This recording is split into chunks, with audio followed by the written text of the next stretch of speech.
Hanggang saan naabot ang tulong ng pamahalaan sa mahihirap? Napakalayo.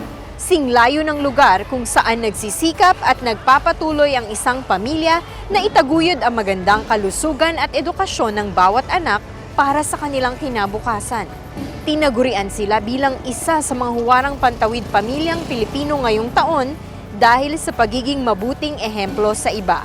Kilalanin natin sila at alamin kung paano nila ginamit at isinabuhay ang mga natutunan nila sa programa ng Department of Social Welfare and Development dito lamang sa Kwento ng Pag-asa at Pagbabago.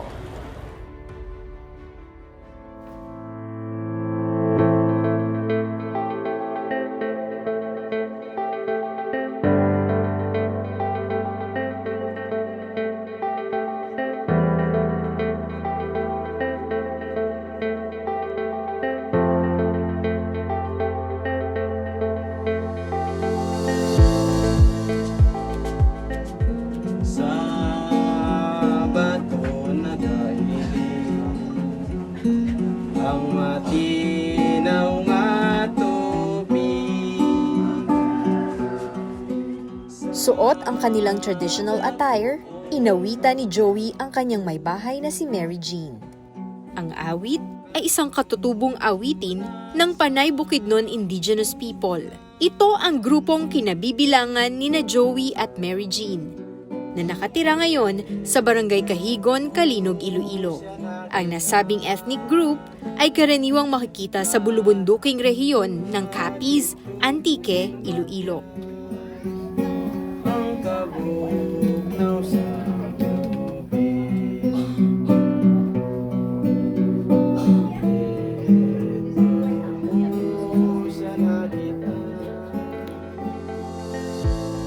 Hindi marangya ang buhay ni Joey at Mary Jean Kasiple, kaya araw-araw silang nagsisikap na itaguyod ang kanilang pamilya kahit mahirap. Puno kami ng pagsubok. Ang aking asawa ay nagtatrabaho noon.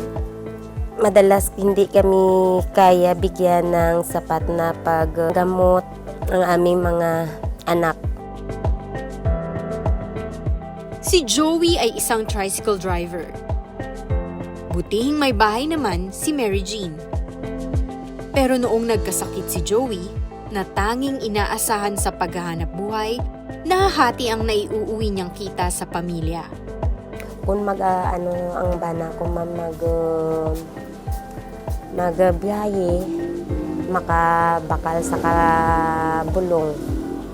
Kung hindi sa way sakat kita, ti pasahero, hindi naman sakat kita, bakal kabulong man.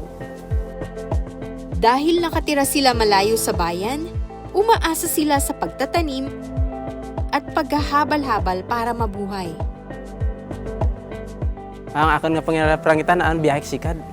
Ati sa kita katatlo ko gatos, mula si Hanmatwan 51-50 lang imo. Puspusan ang kanilang pagsisikap dahil may mga anak silang nag-aaral. Mahuhusay ang 4 nilang anak. Sa katunayan, pagpasok pa lang sa kanilang munting tahanan ay sasalubungin ka na ng mga sertipiko at medalyang nakasabit sa bawat sulok ng mga dingding.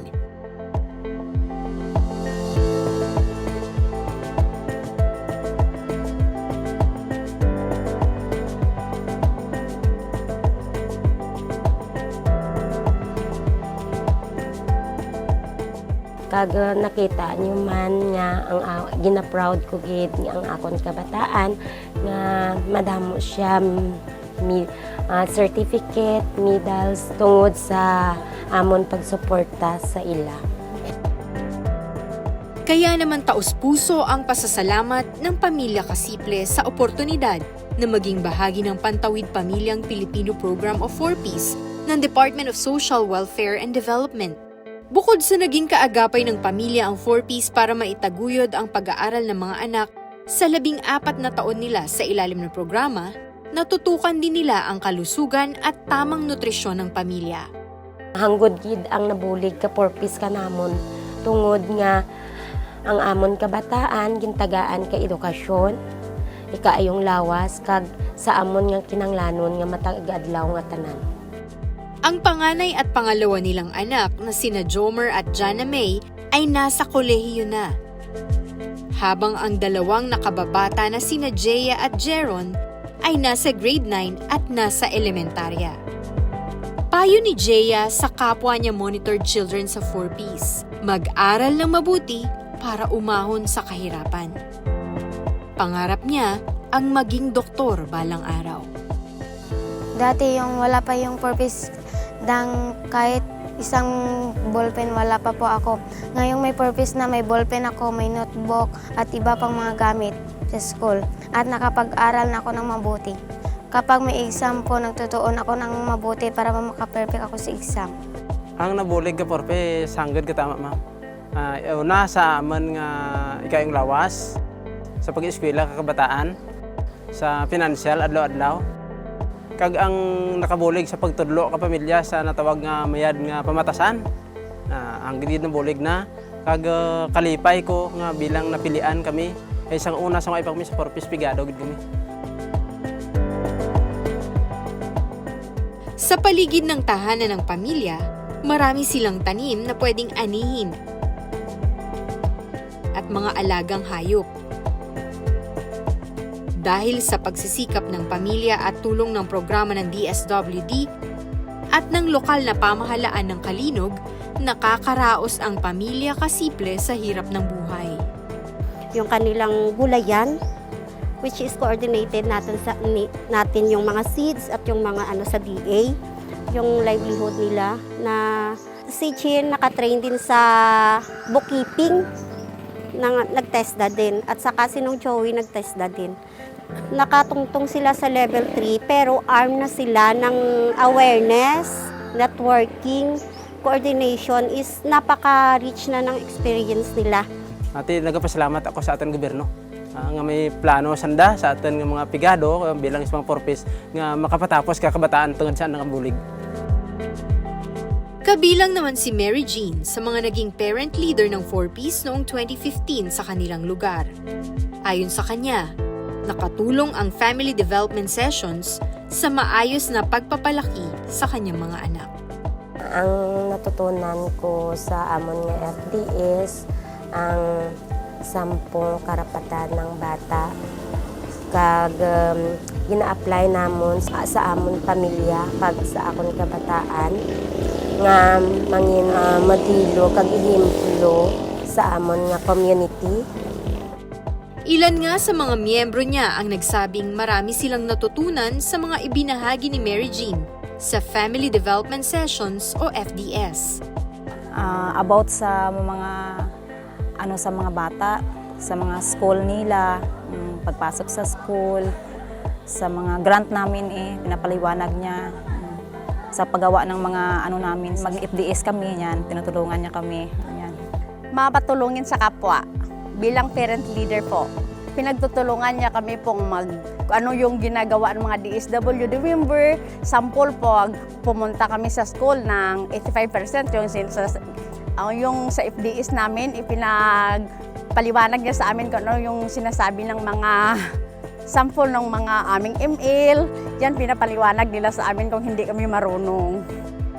Kilala din ang pamilya Kasiple sa kanilang lugar bilang ehemplo ng kababaang loob, pagiging bukas palad at maayos na pakikipagkapwa-tao. Si Nung Joey is a volunteer or a pastor. At doon ko rin nakita na masigasig sila, na they are volunteering, helping ng mga membro natin sa Pantawid na walang kapalit na hinahangad. Maayos din nilang nagamit ang ibinibigay na tulong sa kanila ng pamahalaan. Yung utilization ng kanilang grants, yun yung nanging source, yung isang aspect kung bakit umangat sila. Yung pagbigay ng importansya na pag-alawan sa school, talagang alawan sa school. Never na nanging gastos sa other extra expenses. Dahil sa pagiging mabuting halimbawa ng isang pamilya sa kanilang komunidad, itinanghal sila bilang isa sa mga huwarang Pantawid pamilya sa Region 6. We voted and we choose them not yung richness ng kanilang pagkatao at makita sa komunidad na talagang yung puso nila is makajos at pure na talagang napaka-kind nila. Yung isang karakter pa nila is willing silang mag-learn.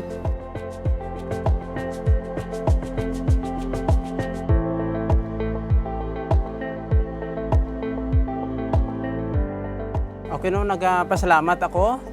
Labi na gid sa una sa tanan sa atan Ginoo nga isa kami ka napilian nga bilang isa ka huwarang pamilya, first runner up sa Region 6 ina plano ka Ginoo gid sa amon. Ay kung hindi ka plano kami magdaag, hindi kami magdaag. Gani deserve. Inaasahan na magtatapos na sa 4Ps ang pamilya Kasiple dahil kaya na nilang tumayo sa sariling paa nang walang alalay mula sa programa. Nagawa nila ito dahil sa pagpupursige na umangat sa buhay sa pamamagitan ng self-development at pamamahala ng maayos sa ibinibigay na tulong ng DSWD at ng lokal na pamahalaan. We have 13 GIDA barangays and majority po ng aming residents sa GIDA barangays are actually belonging to the, below the poverty line. At nakikita po namin na dahil po mayroong augmentation from the part po ng hindi local government pero ng ating national government, mayroong financial augmentation, nakakapasok po yung mga bata sa paaralan, nabibigyan sila ng allowance para pambayad, school supplies and all. So instead of maghanap pa yung pamilya ng pera para pagpaaral sa kanilang mga anak, tinitake over na ito ng ating 4Ps program. Kag ginapabugal ko man nga bilang isa ka huwarang pamilya ang ginatudlo ko sa kabataan ko ilabi na gid sa espirituhanan nga pagkabuhi. Gani akang mahambal sa mga komunidad nga sa bilog nga kalibutan sa tanan nga 4Ps kinahanglan magabuhi sanda sing dako sa hilikoton ka Ginoo ilabi na gid sa ginabuli ka gobyerno hindi na pag-usikan kundi gamiton nanda sa edukasyon kag sa hilikoton ka Ginoo sa ikayong lawas. Kag salamat gid sa atong gobyerno. Nagpapasalamat ako sa 4Ps kasi nang dahil sa kanila nakaahon kami sa buhay.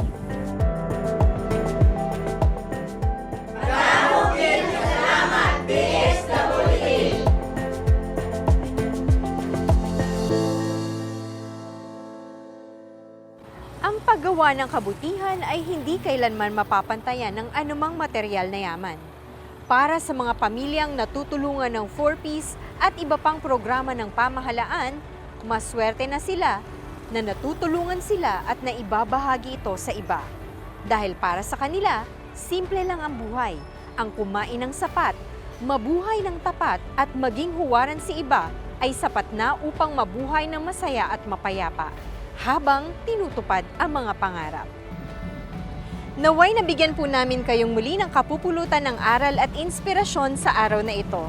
Mula dito sa Municipality of Calinog, Iloilo, ako po si Bianca Piedad Tamundong ng DSWD Traditional Media Service na nagsasabing sa bawat hamon ng buhay, ang DSWD ay patuloy ninyong magiging kaagapay. Hanggang sa susunod na Martes, abangan po ninyong muli ang isa na namang kwento ng pag-asa at pagbabago.